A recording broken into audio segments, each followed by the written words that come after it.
Hello everyone, welcome to William and the Magic Box. Today on our show, we are going to have Danielle. Danielle is from Connecticut in the USA. So let's see what Danielle has to say. Enjoy the interview. Hello Danielle. Hello, how are you? I'm very well. How are you doing today? I'm doing good. So how's your morning going so far? So far, so good. How about you? Been good. Yeah, in London now it's 7:30 in the evening, so it's already getting dark. Oh, is it? Yeah, I have been enjoying my day so far. I've been busy. Went and got my hair cut this morning and my beard done and just got my eyebrows done. So just been very busy. You're getting handsome for the interview, yeah? Yeah, of course. Danielle, tell me where are you from? I am from Connecticut, United States, about an hour north of New York City. Oh, amazing. And that's the place where you're born and raised? No, it's a little complicated story. I was born out in California, but moved out here 22 years ago. It's been for a while now. Yeah. And why the move from California? Well, my father grew up on the East Coast, so he wanted to come back to what was familiar to him. So he and I moved out to the East Coast together. Oh, I see. And what do you do for a living, Danielle? I work for a telecommunications company, so big corporation, big corporate world. So just connecting services to people and helping people save money wherever I can. Doing my part as a small person, in a big corporation, See, my God, I love the plants behind you. Are they real? Yes, all my plants are real. Wow. Yeah. Wow, beautiful. Yeah, I have a green thumb, and I have many more outside. But yeah, these are the ones that stay inside because I can't deal with the weather. I think having plants at home, it's a peaceful place to have those plants around. It brings some peaceful. It is. My grandmother growing up, she always had plants around and she taught me how to garden. So, it's something that stuck with me my entire life, so I have probably well over 50 some odd plants. Oh my God, amazing. Yeah, I have a lot. Danielle, every floor of the house, yeah. Say again? Every floor of the house has at least 5 plants in it. Amazing, my goodness. Wow, I wish I could say the same. Danielle, before we start our journey, William the Magic Box, would you like to tell me something interesting about yourself? Okay. So I am 32. Mm-hmm. I believe in kindness wholeheartedly. I believe it is very important to do unto others as you want unto yourself. As you've already touched on, I am very huge into plants. It's a part of, just my day-to-day well-being, being in touch with your soul and being in touch with yourself. I am almost 10 years sober. I'm clean and sober. So, the sober life is also, it's a huge part of who I am and one of my driving forces each day. And I am happily in a 2-year committed relationship with my partner. Wow. So, we are very happy together in this beautiful home that we have here in Connecticut. Wow. I can see your eyes shining. Yeah.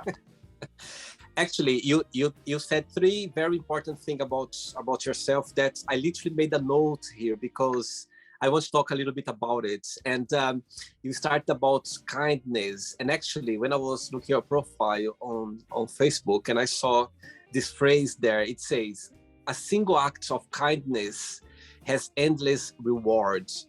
And yes. I found that so powerful and beautiful because it's so true. I strongly believe that. I think sometimes a single act of kindness, it can change people's lives. It can change a lot of things. I always believe that as well.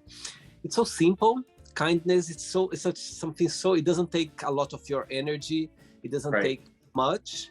And actually being kind to people or to animals or anything, literally in the end of the day, you're helping yourself, I think.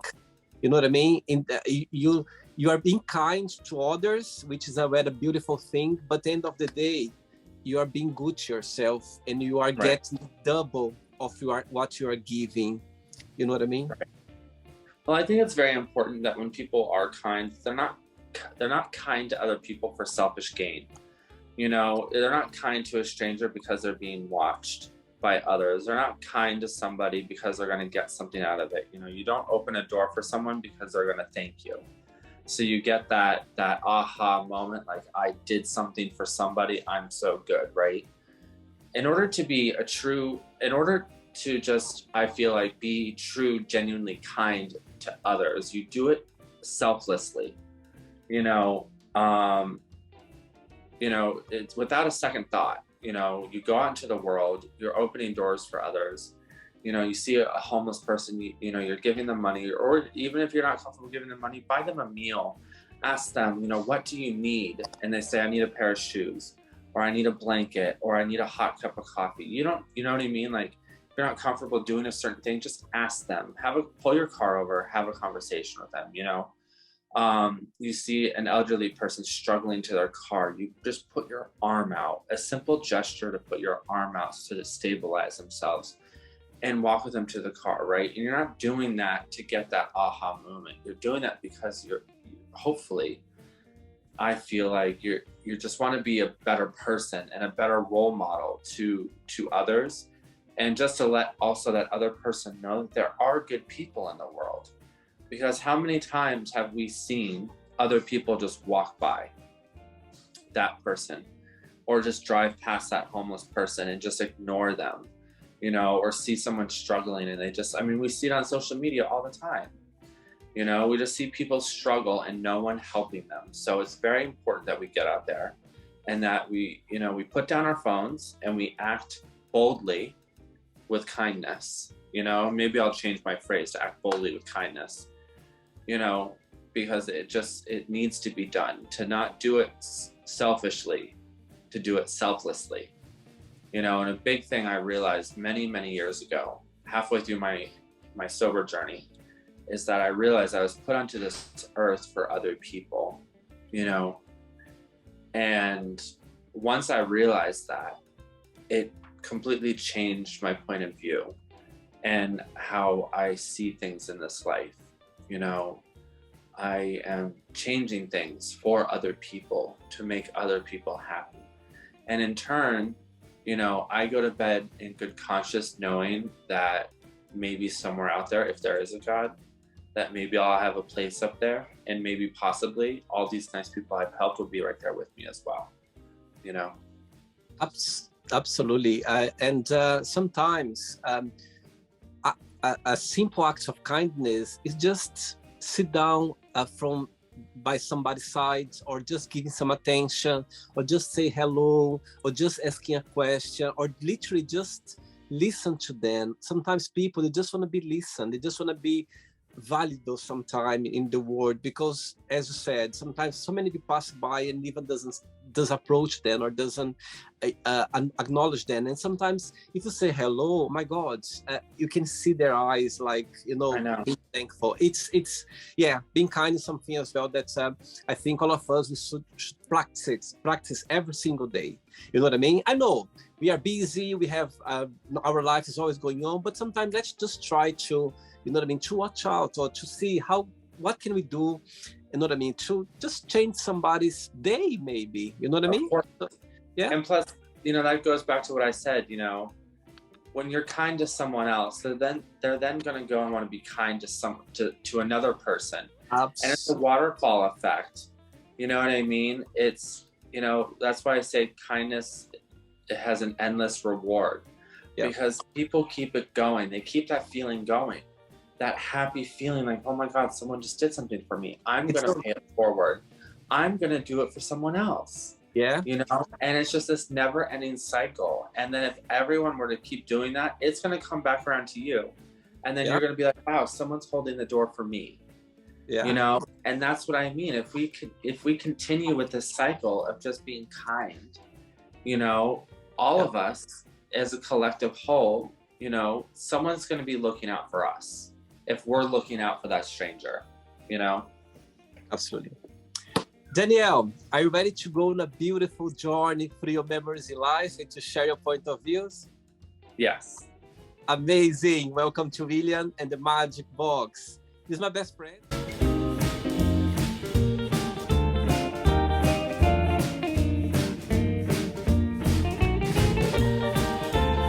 Okay, full of random questions. I'm just going to play a song now just for us to move a little bit before the first question. Okay? Okay.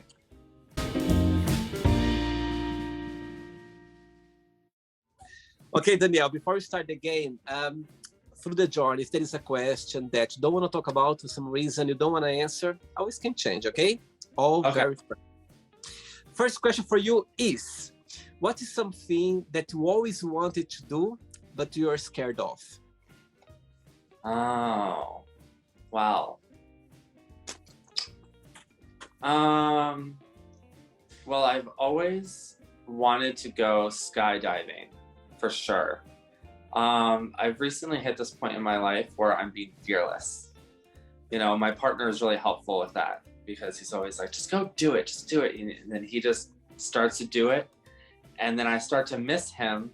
And I'm like, oh my God, I need to be right there with you. So then I find myself doing it with him. For example, over where I live, there's this rock jetty. And it's really far out in the open ocean. And I'm terrified of open ocean, right? And he walked out to the end of it. And I was like, oh my God, I'm missing this moment with him. So I was like, you know what? I've got to battle this fear. So I walked out to the rock jetty so I could be with him in the moment. And it was great, right? So the only fear I have is jumping out of an airplane, you know, like, and that's it, you know? And I realized, like, I can't be fearful of this. I have to live my life. You know, I can't, what if I gotta lose? I've got 2 parachutes and an instructor. You know, I just gotta be carefree and just live my life. So I think in the next year, I'm gonna convince my partner that we've got to jump out of a plane because it just sounds like fun. You know, like crazy fun. And mind you, I'm sober. So it's just like, how crazy can I be? Completely sober. I'm gonna jump out of a plane, you know? I'll tell you something now. I'm in the same moment as you right now. I'm not ready yet. I don't think even next year I'm ready yet to do it. I would like to do one day skydiving, but I'm just waiting to come naturally because I'm not ready yet. I want to do for sure I will, but I'm not ready yet. I think I'm so afraid to get there, you know what I mean? And I think I would go crazy. No, please put the plane down. Let's go down because I'm not ready yet. But anyway, one day I will do it. I will do one day. I think it's good to talk to you now because when you do it, you drop me a message. Say, William, I'm done now. I think I'm going to encourage myself as well. Well, I'll make sure I record it and I'll send it to you. Please. Yeah. My best friend did like a few years ago, and he didn't tell me. He texted me, sent me a message like on the day, like he was going to the place where the plane it was about to take off, yeah. And he was like, "Okay, I'm just going now to do skydiving." I start feeling nervous just from the moment when he sent me a message. My hands were sweating. And I said, why do you do that to me? Why didn't you just test me afterwards? Because now I'm not gonna relax. And I didn't until he sent me a message, William, I'm done. Everything's great. Oh my God. It was like, anyway. Let's see, let's hope. I will do one day for sure, but not now. I think you're gonna go first. When you're ready. Go first. Yeah, when you're ready. Next question. Okay, Danielle, next question for you is, right, if you could have a superpower, what that would be and why? If I could have a superpower, what would it be and why? I think it would be an empath because I would want to know exactly what people are feeling in the moment so I could best resolve the situation. Because I'm a problem solver, you know what I mean? And you know how people like to mask their emotions, whether they're happy, whether they're sad, angry, everything in between. And I want to get to the root of the problem whatever the problem is and find the resolution, because I want everybody who I'm around to live in peace, you know? So it would be I mean, it would be really cool, you know, just to figure out people's emotions and well-being and state of mind, you know, or if they're uncomfortable with something, just help them through it, you know, just nothing crazy like flying or anything like that, you know, like I'm a very realistic person.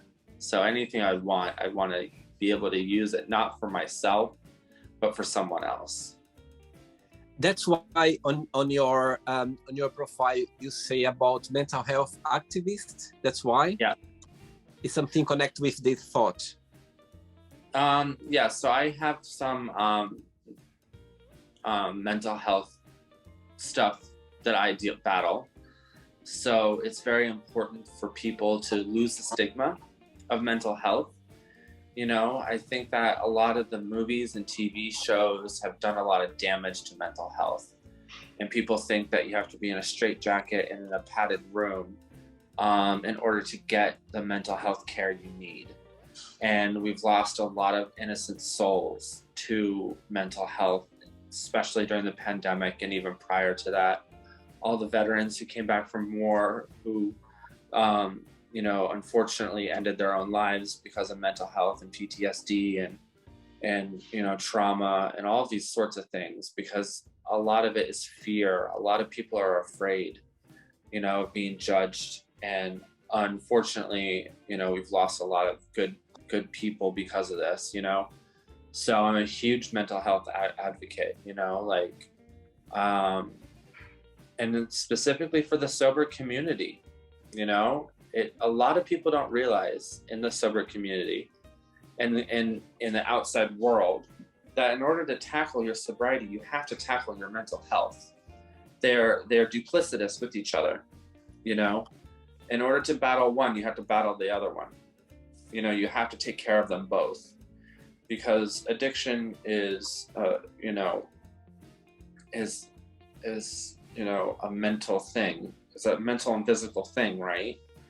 And then what happens when you remove that addiction? Your mind starts to go absolutely crazy, you know, but that just piggybacks onto the mental health issues that stemmed and started the alcoholic tendencies and whatever you were in, you know.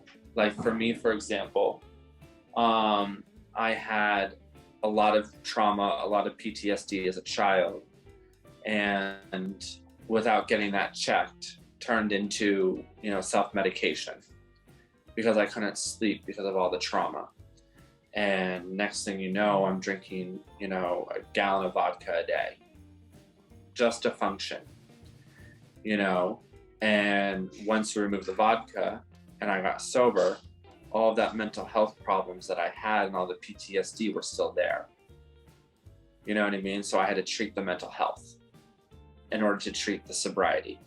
Because if I didn't treat the mental health, it would fall back into my addiction. You see what I'm saying? Absolutely. It's all connected. I think somehow it's all connected with your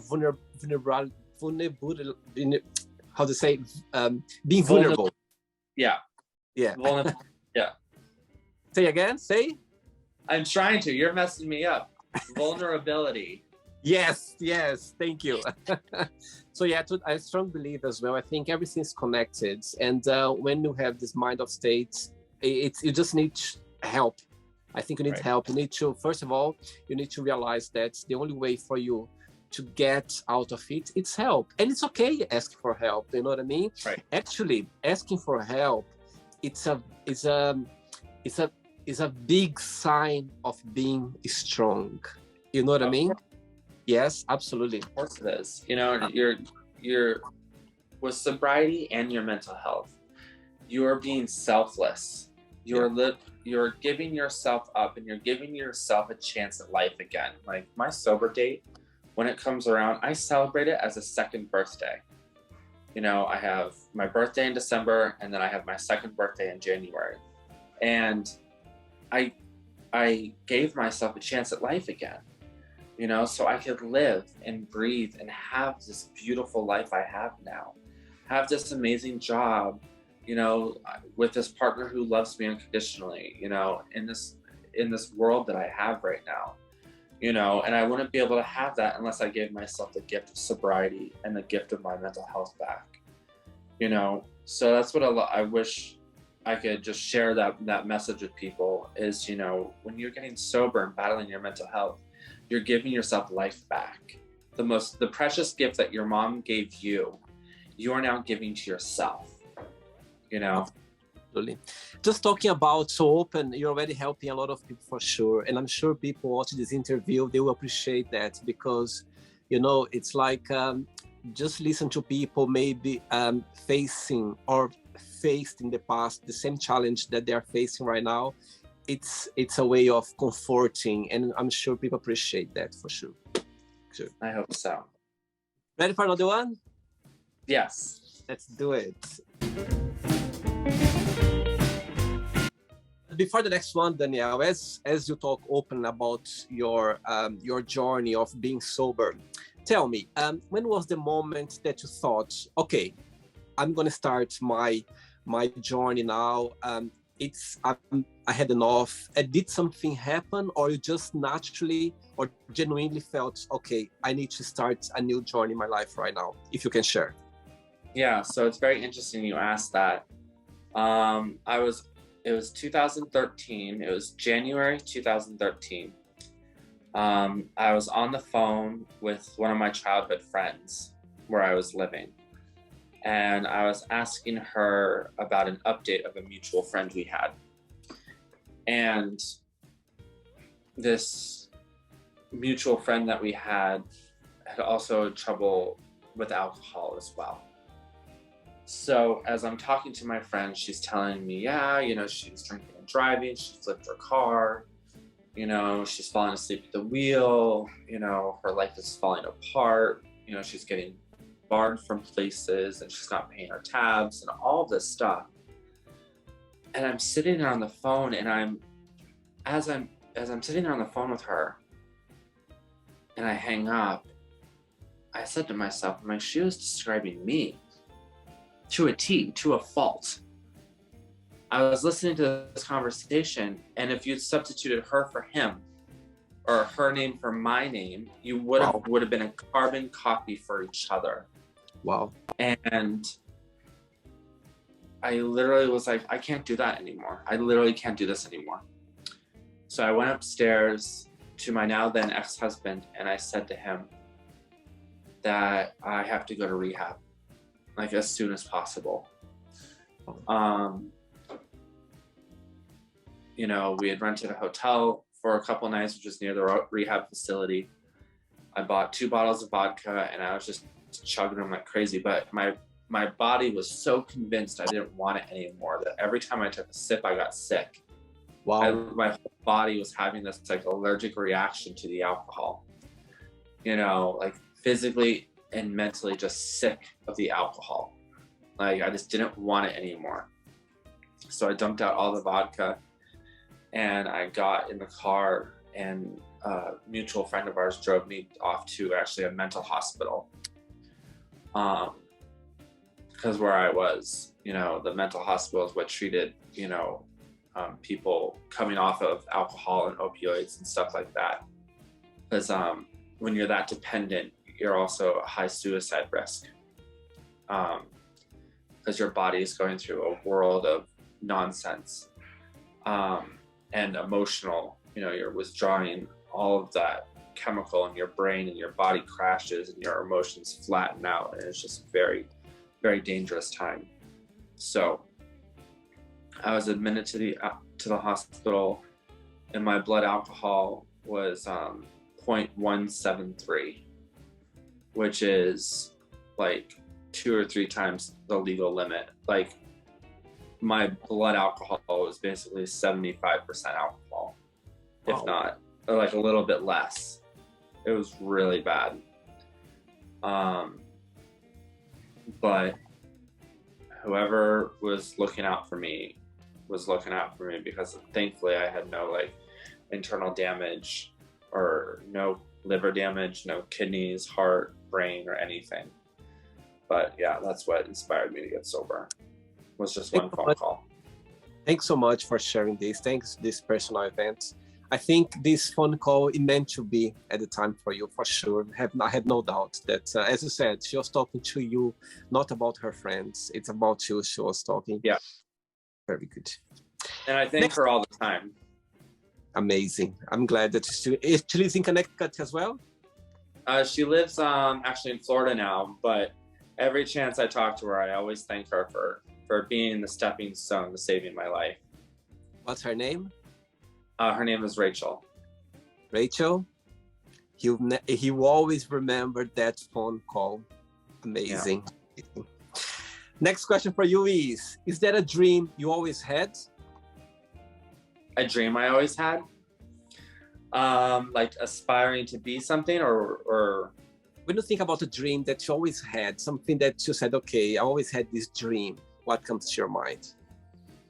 What comes to my mind is being some type of public speaker of some sort to somehow affect change, like a positive, like I've always found myself, you know, like how can I go and affect change to a mass amount of people? You know, how can I change people's life, like in just a group setting? I'm not talking about like a cult religion or, you know, anything crazy like that. You know, I'm talking like, you know, I want to be able to share my knowledge. And I've always been like this, you know, since I was a young kid. I've always been about helping people and just being out there and trying to just like affect change in positive ways, using yourself as a self-motivator. I'm not teaching you anything, and I'm not teaching you anything that you don't already possess inside of you. I'm just letting you uncover it yourself. You know what I mean? Absolutely. And I just want to be a role model to people, you know. I just want to be able to show people that, you know, you don't have to be a statistic, you know, to the masses. Like that is my dream. You know, I want to take my message and just share it just to like the world and just let people know that, you know, if you come from poverty, if you come from, you know, a terrible upbringing, you know, if, you know, your family beat you, if you're molested, if you were, you know, in foster care your entire life, any of these things, you don't have to be a statistic. And I can be an example of that, you know. Absolutely. And also sharing your story and, you know, your, let's say, traumas, for sure, is already something that you are doing it, helping people, you know what I mean? Get in a, let's say, in a different journey, in a better journey, let's say. Yeah. Next question. Let's do it. You say about that you love your plants. Do you talk to them sometimes? Of course I do. Every day. Beautiful. Plants are very positive and very happy little creatures. I call them creatures because they're living. They are. They're living and breathing just like you and I are, you know, and I talk to them all the time. You know, my partner thinks I'm, you know, absolutely insane, but, you know, my plants make me so happy. And I have a variety of them, from cactuses to palms to I just bought a hibiscus yesterday. You know, I have vines and, you know, different types of flowers and everything, you know. But yeah, I talk to my plants. I mean, you know, plants respond to positive energy very much so. They did a study, I forget where, so don't quote me on it. But they did a study where they put a plant in a jar with heavy metal angry music. And then they did a plant where they put it in a jar with classical calming music. The plant that was with the heavy metal music died 2 weeks faster than the plant listening to calm music. So it just shows you that the plant's natural vibrations respond better to vibrations that are on the same caliber as it. You know what I mean? So yeah, I'm super happy and talkative to these guys. You know, they are just full of life. Amazing. I'm just asking you that because I strongly believe that as well. And a very good friend of mine, he loves plants. He got a lot of plants in his place.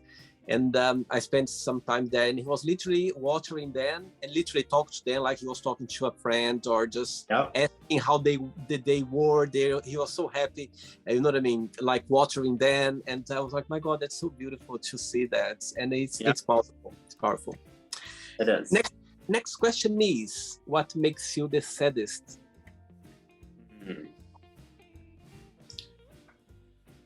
I think what makes me the saddest is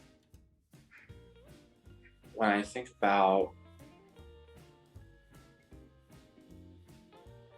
my dad. I lost my dad when I was 22. And my dad was a very important part of my life. I lost my mom when I was 11.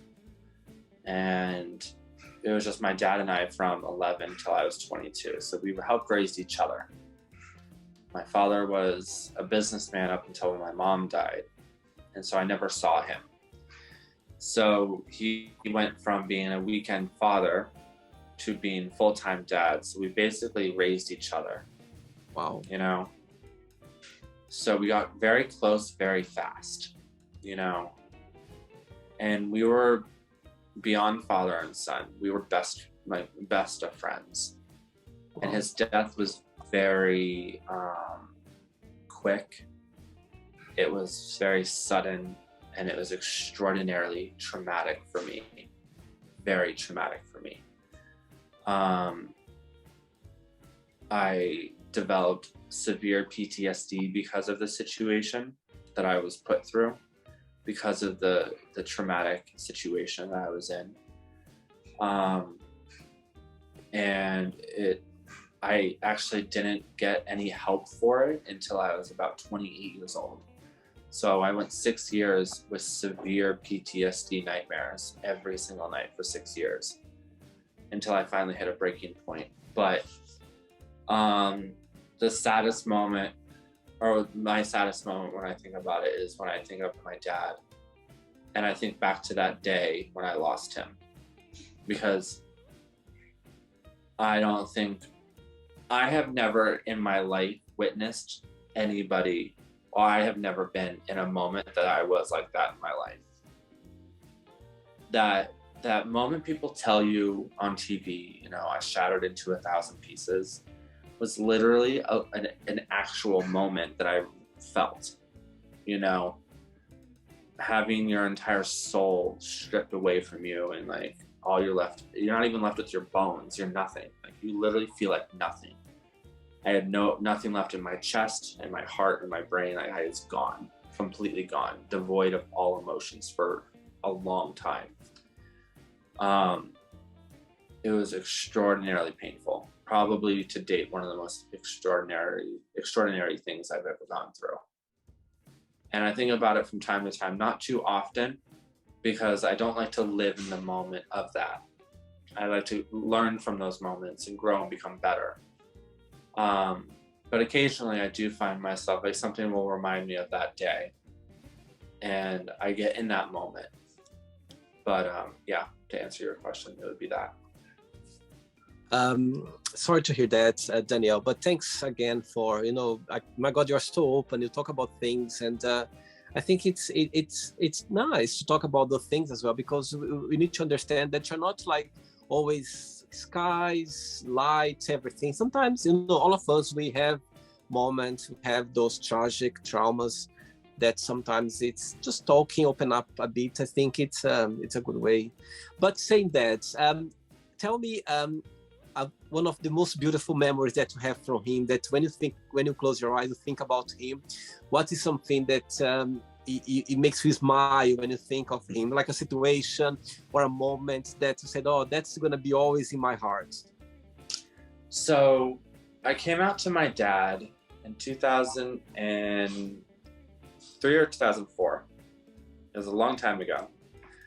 And he didn't have the most positive reaction to it. At the time in the United States, there was a lot of anti-gay protests on TV. You know, people holding, you know, burn the fags, this and that, kill them all, all over the airwaves, right? And then brilliant me was like, I'm going to come out of the closet right when this is happening. Yeah. So, and literally the same day, my dad said, fags should burn in hell for eternity. So I'm like, I'm picking the worst day of my life to tell him this. But because I'm in the moment, and I've always been like this my whole life, I'm like, I can't hold anything inside. I have to spill the guts. So I told my dad, and at the time, he literally just said, do you need money for lunch for tomorrow for school? And I said, yes. And he said, okay, I love you, right? And then he went off to work. But then we never talked about it again. And then one day we were walking down the street and he saw two men kissing. And he said, F those fags. And I looked at him and I was just like, did he just say that in front of me? Like, I was dumbfounded. I'm like, he'd not just say that in front of me, right? I wrote my dad a letter, a 5-page letter front and back, disowning my dad, letting him know that I will not stand to have a father such as him, that he needs to grow with the times and change and evolve, that he is an embarrassment and should be ashamed of himself. And I threatened him and I said, if he does not change his behaviors, I am moving out, right? People always, people in the news and on TV, the parents always flip it and kick the kid out. No, I was removing myself from my father if he did not change his ways, right? So then he and I, he took it seriously. I didn't talk to him for 3 months.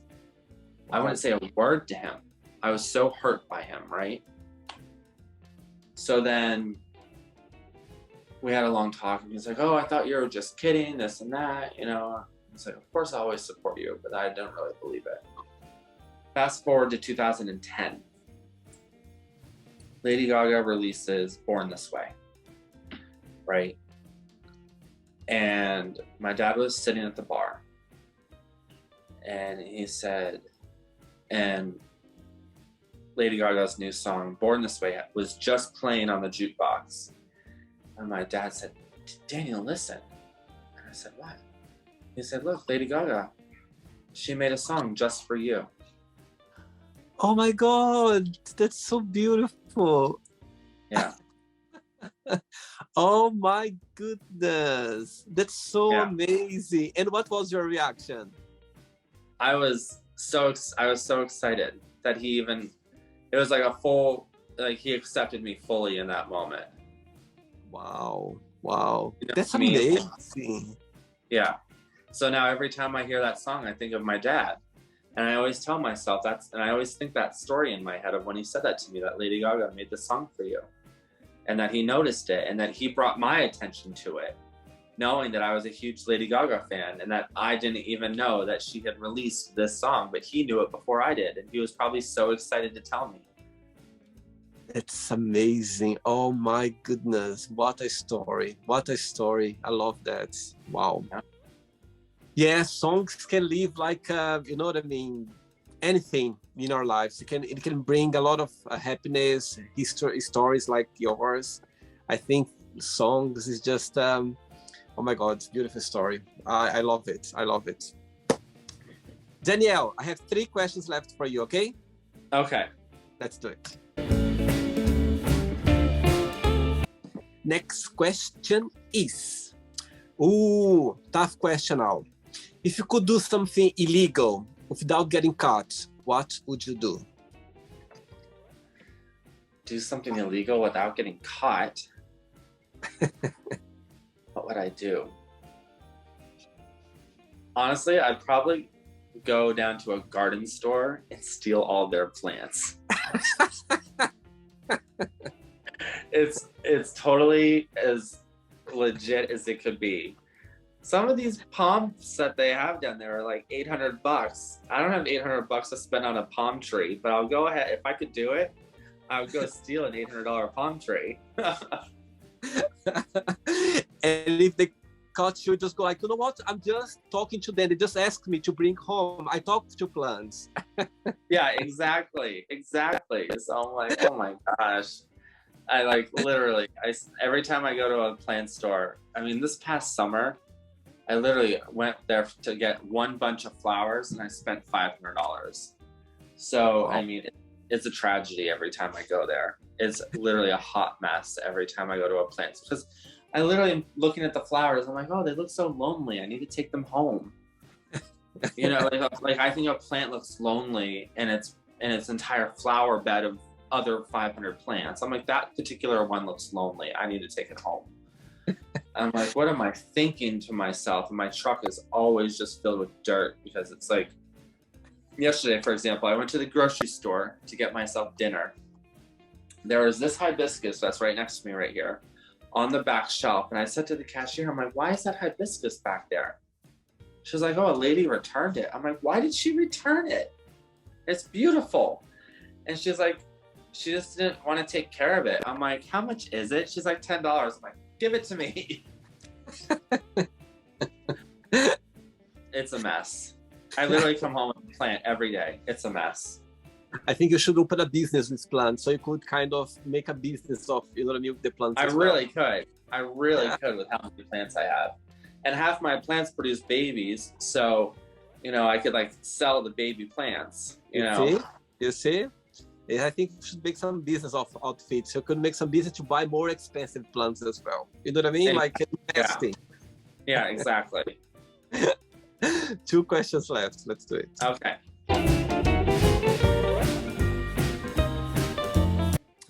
Right. Next question is, what is your idea of a perfect day? My idea of a perfect date. Well, it's a little bougie, but I'll tell you. My idea of a perfect date would be at typically at home, but with a home chef. You know, I want, you know, appetizers, many options of appetizers. I want a well done charcuterie board, a beautiful entree, all prepared by a private chef with servers. Wow. Everything served in the finest crystal with the best silverware, right? And those beautiful porcelain plates. I want like well over 500 roses in these like big chairs, bigger than this chair. You know, I want my partner and I in like velvet suits, velour suits, you know, really high-end shoes, like just perfect. Candles, lights low, very romantic, right? You know, and then wherever we are, I mean, I'm picturing this in like Savannah, Georgia. That's where I'm thinking this is at, you know, and then we go out into like the yard and there's a beautiful weeping willow.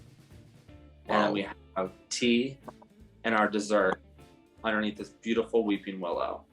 Like that to me, on like a cool summer night, that to me would be the perfect date. Wow, wow. You said something in the beginning, you said it's a bit bougie. What means bougie? Like over the top, high class. I see. Expensive, you know what I mean?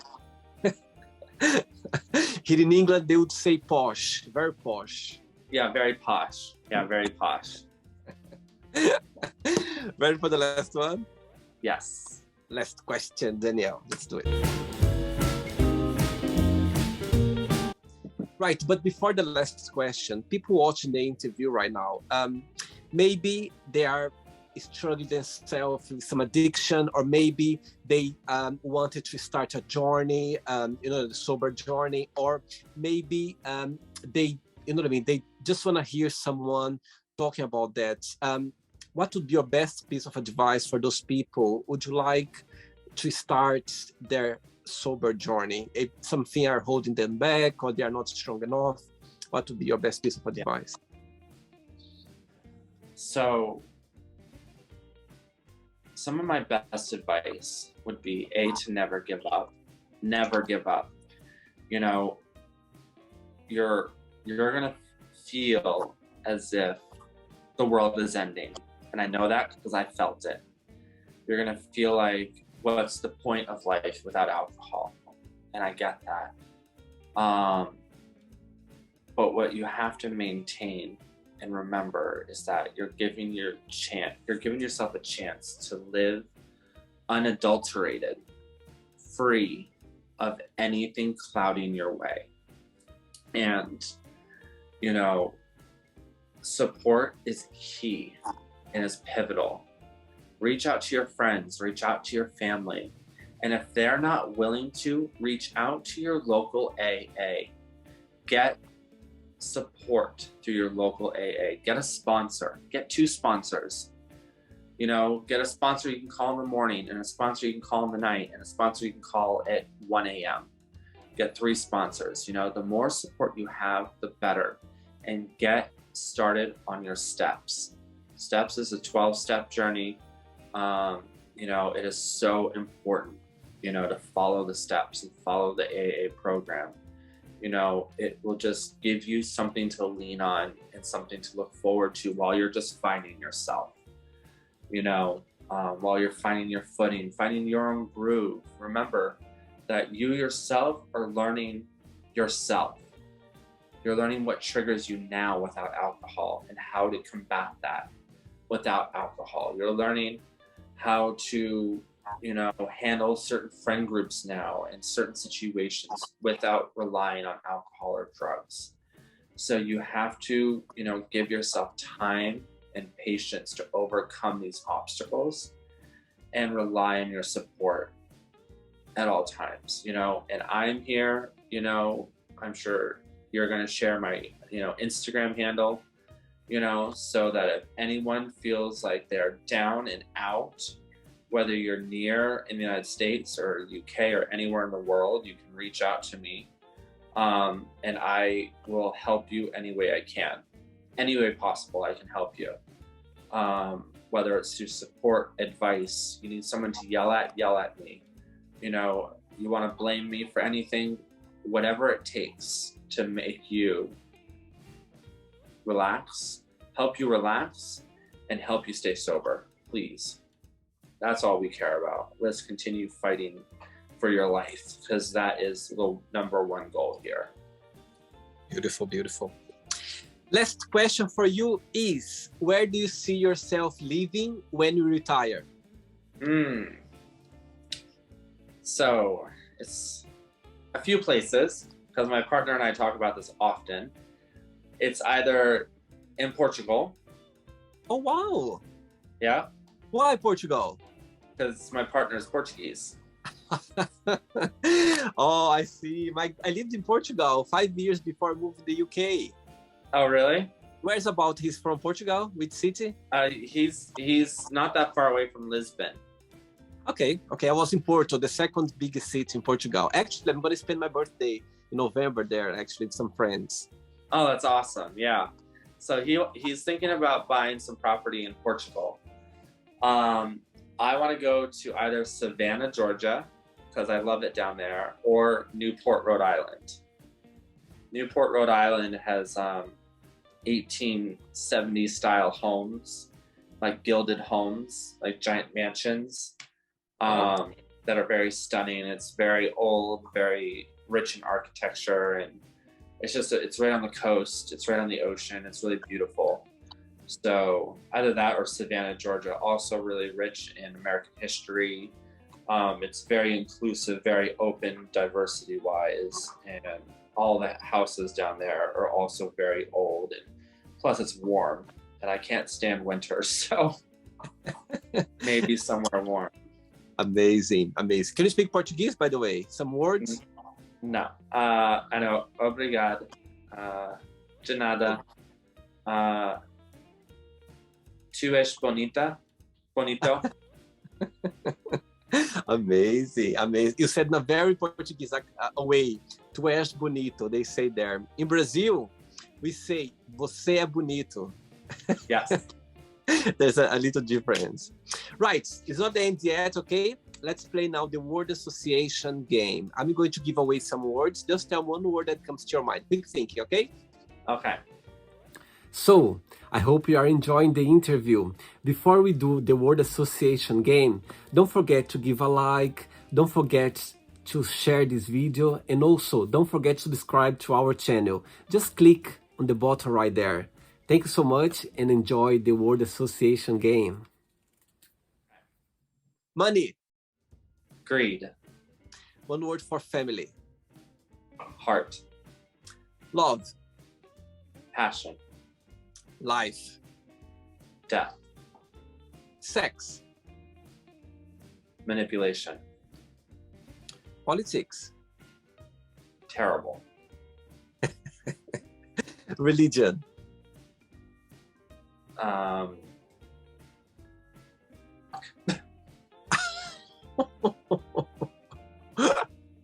Fear. Conquered. One word for friendship. Eternal. Desire.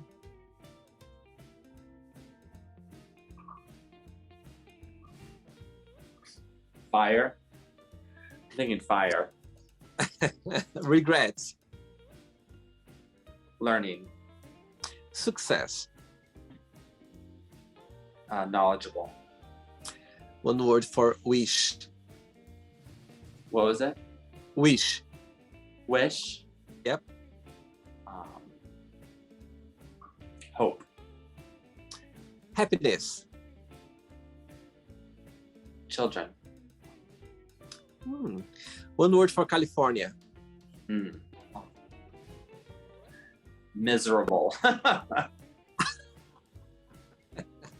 One word for Connecticut. Blissful. One word for USA. Confused. One word for mental health activist. Powerful. One word for sober. Empowered. And the last one now, plants. One word. Gleeful. I like the word gleeful. Right, so let's pretend now I'm going to meet your lovely boyfriend, your partner, for a coffee, yeah? And I'm going to ask him, tell me the most beautiful thing about Daniel, and tell me something that he still needs to work on, to improve on, what he would say. He would probably say my sense of humor and my fashion sense are things that he would love the most. I can always bring a laughter into any conversation. I have quite the wit, which I have subdued for right now because it's pretty rated R. So sorry for that curse word.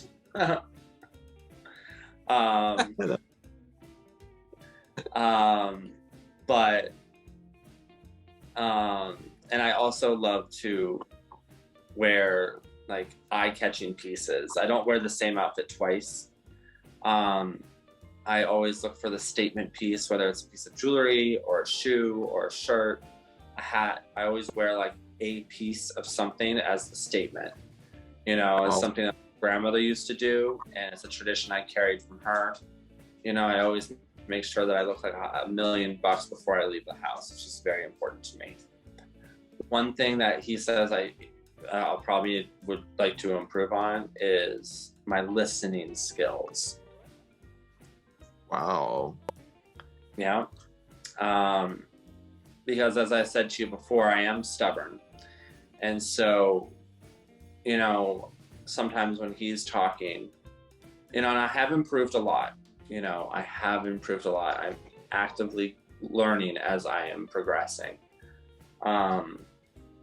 But sometimes when I am listening, I don't hear certain things the proper way. So I don't hear things how they're intended. So I assume things when they aren't actually there.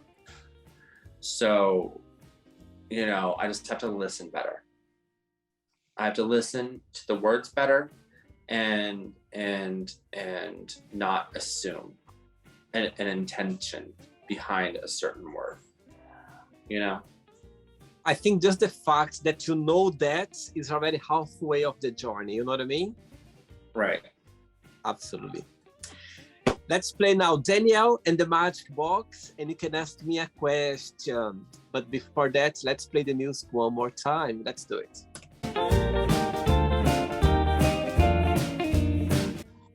Okay, Daniel, you can ask me a question now. What inspired you to start this journey interviewing people? Beautiful, beautiful. Right. I strongly believe that all of us, we have a gift, yeah? All of us, we have something different to offer to the world or to ourselves as well. I think we have something that, you know what I mean? Something different or something unique or something that it meant to happen to us, yeah? I always admire people when they talk about, my God, I was born for that. I love what I do. I love my job, you know.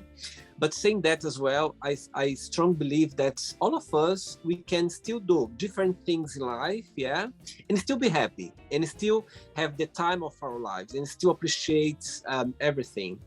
But and I saying that I believe as well that myself I could do different things, yeah, and still be happy. I can see myself doing different things in my life and still being happy. But 2020, when the world was literally upside down regarding the COVID crisis, yeah, everyone was, as you said, about mental health, anxious, nobody knew what was happening. Nobody knew what to expect. Nobody knew where the things was going and things will end up. So, of course, I found myself as well in one of the darkest places I've been, you know what I mean? I was very anxious. I didn't know what was happening. My friends, they were worried about me as well because I always been on, like I always been doing things. I always been, you know what I mean? Looking after my dream, my life. And when I got myself literally locked at home, like on my own, I was like, my goodness, what's gonna happen now? And I think all of us, you know what I mean, we find a way of survive. You find a way of find things in life. And I said to myself, okay, I need to do something creative. I need to do something that is gonna bring me joy. And I started thinking about, okay, what can I do? And I always want to do like something where I could connect with people, where I could express myself. But I didn't know what. I didn't know what I could do. You know what I mean? And one day, literally, I went for a run in the park, and I'll forget that day. And I'll never forget the moment. I was literally running, doing some exercise in the park, and this idea just came along. And you have no idea, Daniel. I stopped for a moment, and I was like, my goodness, that's what I'm going to do. I'm going to have questions, you know what I mean? And I'm going to ask people, like people that I never met before, or people, friends, or even anyone. I'm going to start doing a project where I can connect with people, where people can be themselves, people they can express themselves, they can, through questions.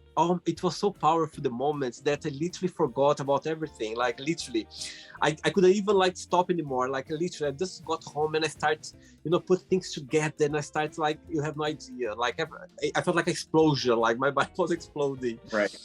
And but saying that, back to your question, I think that this interaction that I do now, like on the Magic Box, I always done in my life, Danielle, and I never realized that.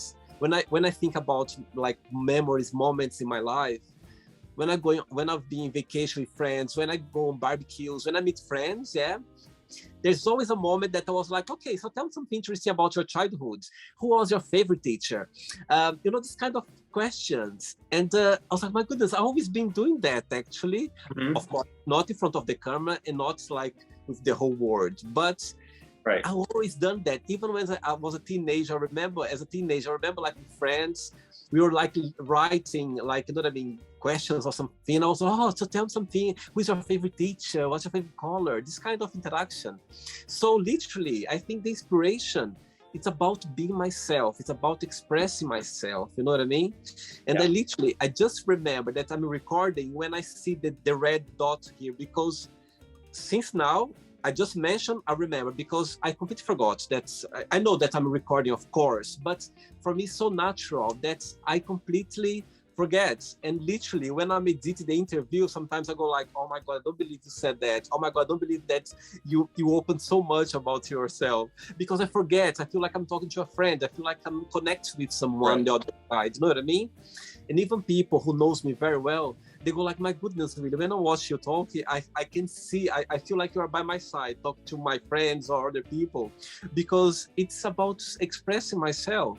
And I think it's so powerful because at the same time as well, people, they feel connected and they feel like they can be themselves as well. Do you know what I mean? It's like a mirror. Right. You know? So yeah, I think I went around talking, but I think the whole inspiration about the show, it's about being myself and about expressing myself. And I'm so grateful that this genuine idea just came along out of nowhere. You know what I mean? And now I can literally like talk to people, express myself, and connect with people around the globe, and listen to beautiful, fascinating, challenging stories of people. At the same time as well, I'm so grateful that they can share that, and other people as well can connect with them. Do you know what I mean? I think that's the most powerful thing about the show. It's about people connect with each other and realize that you're not alone out there. There's always someone out there going through the same situation that maybe we are facing right now, or maybe we faced in the past. You know, and you never know. And I just realized that I'm gonna share something with you. I just realized that the show was going that direction, because for me it was about just like talking about like answer questions, have fun, you know what I mean, having a laugh. That was my idea when I started doing the show. Until one day that I was interviewing someone from Australia, yeah, and this person told me, "William, I actually watched your interview with someone in the USA, and this person was sharing some very personal moments about his life that he faced in the past. And actually, I'm facing this right now." And it was so beautiful and powerful, encouraging for me to see that, because I realized that there's always someone, it doesn't matter where in the world, facing the same situation. And when I heard that, I was like, my goodness, I didn't have the knowledge that the show could give this impact. You know what I mean? That people, of course, but I didn't realize. As I told you, I just realized at that exactly moment, and I was literally, I don't think the show was on yet, but I was already. I did so many interviews before I launched the show. Yeah. And I was like, my goodness, I didn't realize that. And until people start talking, and you know what I mean? And I could tell you, like, I could be here another hour with you, just saying so many moments that people share with me, that they had moments with because of the magic box, because they saw someone connecting. And I received messages like every single day of people saying, my goodness, this interview was so nice because of this or because of that, because of, you know what I mean? Different topics, different situations. And I think that's the whole, I said, okay, if I made someone literally just enjoy that hour that we've been together here, I did my job. You know what I mean? I think done. I'm done. I agree. I think that's the whole idea. And I could go on and on and on talking about the magic box with you. So yes, Daniel. That's one thing I've always shared about, like any job I've had or anything in this life, is that when we are in front of people, whether it's virtually or in person, when you're around me, I want you to forget about all of the terrible things that are bothering you in your life. I want you to smile and have a good time with me, you know, or smile and relate to me, or smile and just be at ease that someone understands you and is with you, you know, to feel like you have this support structure. You know, and that's what's important when you interact with people like yourself and like me, and you know, any of these other interviews that you're doing, you know, and the ones going forward, is, you know, let us be a moment where we can just help someone, you know, anybody. You know, my dad used to say to me, you know, if you can help one person in your life, you've lived a good life, and you can die happy just by helping one soul. You know, a soul for a soul. You know, I mean, what more could you ask for in life than to help at least one person? Absolutely. So yes, I'm just so fortunate that I can connect with so amazing people around the globe, and just, you know what I mean, seeing their lives. And I think I'm very lucky. And I just hope you enjoyed the show. I hope you had a good time. I did. It was great. Amazing. Thank you so much. Thanks for taking the time. I think nowadays the world is so fast, and we are so busy with our own lives, which is normal. But when someone take their times for me, for the show, for my dream, it's the biggest gift I can have, because I know how busy we can be and how busy our lives are. So yeah, thanks so much. Thanks for taking the time, for being open, for being sweet, for being kind, and for sharing your moments. And as I said before, you have no idea how people appreciate that. And it's nice to hear people talking about, like, truly about themselves, and it can help a lot of people. But of course, before you go, if you can share a positive message, something that you live by. Something that I live by. Well, definitely kindness is free. You know, is something I live by every day. You know, that is my marching orders every day. Kindness is free. You know, it's on my Facebook, it's on my Instagram, it's going to be another tattoo that I have that I'm adding to my body. You know, kindness is free. You don't need anything to be kind. Nothing to be kind. You know, just go out there into the world and just be kind. It doesn't cost you anything. You know, it doesn't hurt anybody. You know, and what's great about kindness is it heals your heart. So if you're feeling a little hurt in your heart, once you're kind to somebody, it starts to mend itself. You know, and you start to feel a lot better. You know, and that's the beauty of kindness. Absolutely. And being kind, in the end of the day, you are literally helping yourself in the middle of the day, for sure. Yeah. For sure. Yes, you are. Thank you so much for the interview. Regards to your partner and to your family, and we keep in touch, okay? It was a pleasure, Daniel. Yes. Thanks so much. Okay? It was a pleasure. You're welcome. Take care. Bye-bye. Enjoy your day. Bye. So, did you like the show? Don't forget to give a like, share it, and also don't forget to subscribe to the channel. And if you'd like to be part of the show as well, first, subscribe to our channel, and after that, just go to our website, www.williamandthemagicbox.com, and send us a request saying why do you like to be part of the show. And I see you there. Bye bye. See you next time.